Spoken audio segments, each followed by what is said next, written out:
Have you gotten gas lately? Well, you probably noticed you're paying a lot more to fill up. The price of oil has just skyrocketed past $100 a barrel as the war around Iran is now beginning to hit people's pockets. And don't get me wrong, we're still printing money at 90, but gas gets up over $3.50 a gallon, it starts to pinch. You say that we're not even in a nightmare scenario yet. What is a nightmare scenario from here?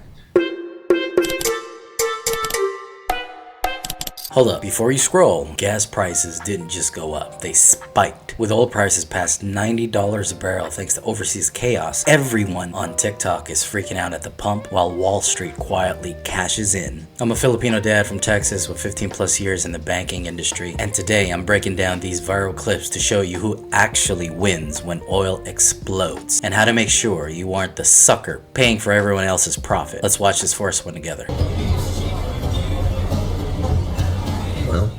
Well, you want oil to live above 60 but below 90. And don't get me wrong, we're still printing money at 90, but gas gets up over $3.50 a gallon, it starts to pinch. If it's 100, every product in America has to readjust its price. $78 a barrel, that's about perfect. Yeah, it brings enough profit to keep exploring, but it don't sting as much at the pump. Unless, of course, you're in California. I mean, they tax the shit out of it out there. It could be $45 a barrel, and it's still $4 a pump. I don't know how those son of bitches do it out there. 2020, a barrel of oil was worthless. This place became a ghost town. And nobody's immune. Kids have to quit college. Trucks get sold or repoed. Houses too. People quit going to the doctor because they lost their insurance. Yeah, bust affects everything in a town like this. Even the lifespan of the population. The smart ones, they pay cash for everything and then sock away enough to ride out the troughs, but there ain't that many smart ones. This is how you have a celebration drink? And this is by far one of my all-time favorite shows, Landman. Season 1 was a heck of a lot better. I started season 2, but season 1 was the best.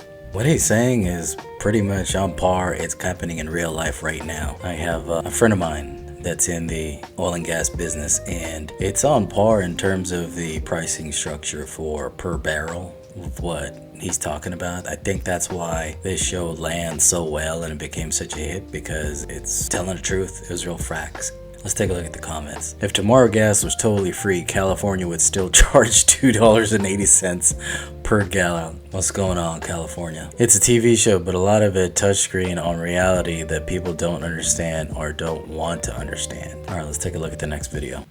You say that we're not even in a nightmare scenario yet. What is a nightmare scenario from here? A nightmare scenario would be that the Strait of Hormuz remains more or less closed, that there is really damage to these incredibly important facilities along the Gulf Coast, and that you have an extended outage. And at that point, you have not only prices going higher, this is part of the nightmare, you have financial markets hit. We saw some sense of that over the last few days. And of course, the world plummeting into an economic recession. That's the nightmare scenario that has people, and I think that's what the IMF is referring to, if this goes on for a long period of time. So what he's kind of touching on is that blockade chokehold. The Strait of Hormuz is effectively blocked because of the tensions with US and Iran that's going on right now. 20% of the world's oil flows through there. It's a lot of oil to be blocked up. The real panic is not about the pump, it's about this geopolitical chokehold that's happening right now. Let's take a look at the comments. The US gets 4% of their oil from Iran, by the way. Some back and forth on that one. Do you know what the Strait of Hormuz is? Clearly not. Why? USA is a net oil exporter and a small amount of our oil is imported, but a global recession is not good for anyone hoping for a quick resolution. All right, let's check out the next video. The price of oil has just skyrocketed past $100 a barrel as the war around Iran is now beginning to hit people's pockets. The conflict is now in its 10th day, and it's unfolding right next to one of the world's most important oil routes. That route is the Strait of Hormuz. It's a narrow shipping lane between Iran and Oman. As tensions escalated, markets reacted instantly, pushing oil prices to the highest level since 2022. The Strait is one of the most critical choke points on Earth. Around 1/5 of the world's oil passes through it every single day. Now, after Iran threatened Western tankers, hundreds of oil and gas ships are backed up at either end of the Strait, waiting to see if it's safe to pass. And now with oil above $100 a barrel, energy and petrol prices are likely to rise around the world. Because oil powers transport, the cost of flights, shipping, and everyday goods could climb too. With tankers now waiting outside the Strait, pressure is mounting on the White House and its allies to get this critical route moving again. See what I was talking about earlier, that how important that Strait of Hormuz is, just the geographical location and the trading route in terms of oil. Tons of ships and oil that carries the oil goes through there. Oil fuels everything. It's gonna raise gas prices. It's gonna raise prices in general because it takes transportation typically that needs gas, whether it's airplane, train, cars, all that. Even your e-cars, your electric cars, well, you plug it in, but guess where that's coming from in terms of the energy from your outlets, powered by natural gas. So unless you're totally off the grid, running solar panels and just legit off the grid, then you might be able to survive.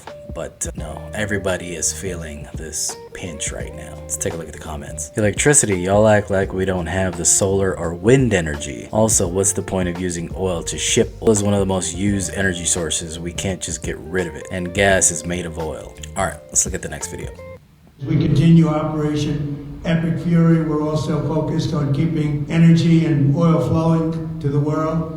And I will not allow a terrorist regime to hold the world hostage and attempt to stop the globe's oil supply. And if Iran does anything to do that, they'll get hit at a much, much harder level. Well, there you go. You heard it from the president himself. He is apparently not going to stop until Iran gives up for whatever reason. I didn't even know they were fighting. But we're in the situation now. They are a major oil producer, not only America, but they sell oil to the world. And with that, it's not just them that's going to feel this impact, it's the world is also going to feel it as well. Fuel and gas is now expensive in Nigeria. You see what I'm talking about? Other countries are feeling it too. Gas is anywhere between $2.99 and $3.30 right now. South Texas, it's on par with that price. All right, let's look at another video.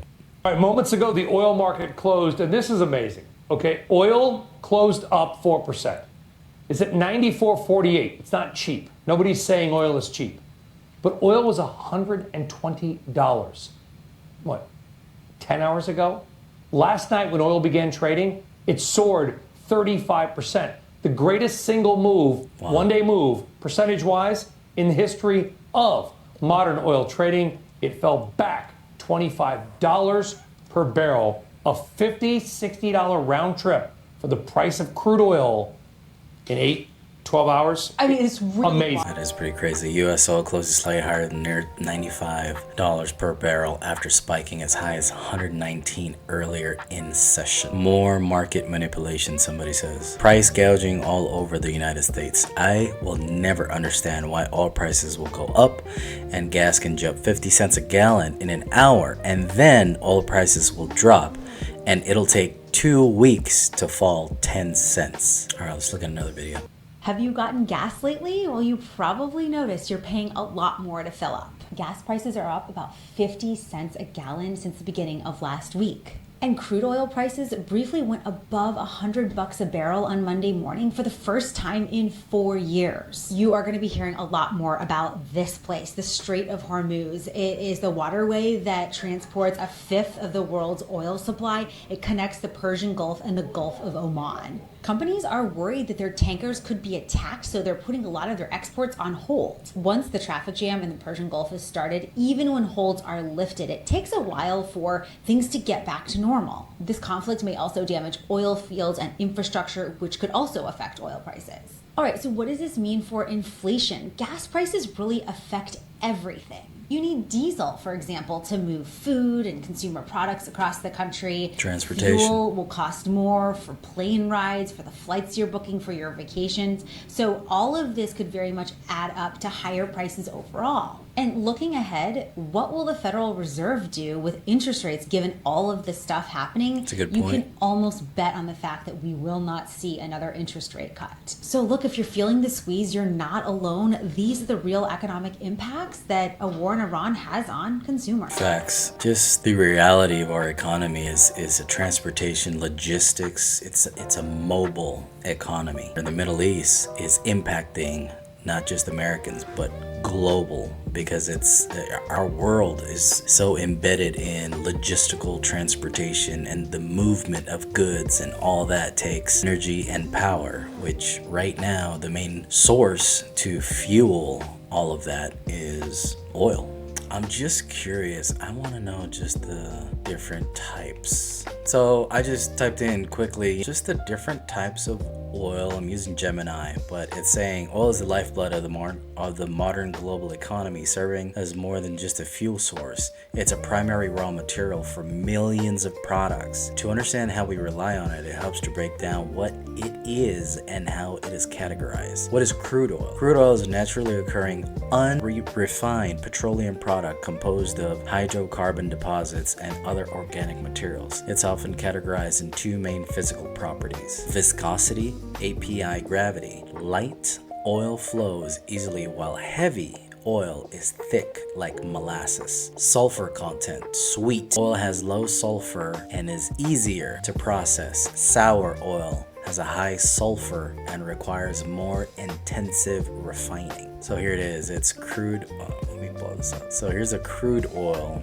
Then it goes through the refinement process, which is depicted by the furnace. And through that, it'll go through these different temperature changes. So the highest here is liquid petroleum gas, like propane, that we use. And then the next one is petrol or gasoline for obviously our cars. The next one below that is naphtha, and then paraffin, and then diesel, and then fuel oil, and then lubricating oil. The last one on the bottom here is bitumen. Looks like for asphalt and roads and things like that. All right, well, that's a little bit of it there. Like I said, I just wanted to touch on and get a better understanding myself. But this oil thing is it's a hot topic right now. So after all that panic at the pump, here's the real play. You can't control wars, shipping lanes, or Wall Street, but you can control how exposed you are. Right now, you're either just a customer at the gas station, or you're figuring out how to own a tiny slice of companies raising the prices. I'm not giving you financial advice, that's your homework, but I'm telling you to stop being surprised every time the market shifts. If you want more no BS breakdowns from a former banker who's now just a tired Filipino dad trying to make sense of this money game, hit subscribe and drop the word gas in the comment below so I know to make a part 2. Remember, make smart moves, not just loud ones. I'll see you on the next video.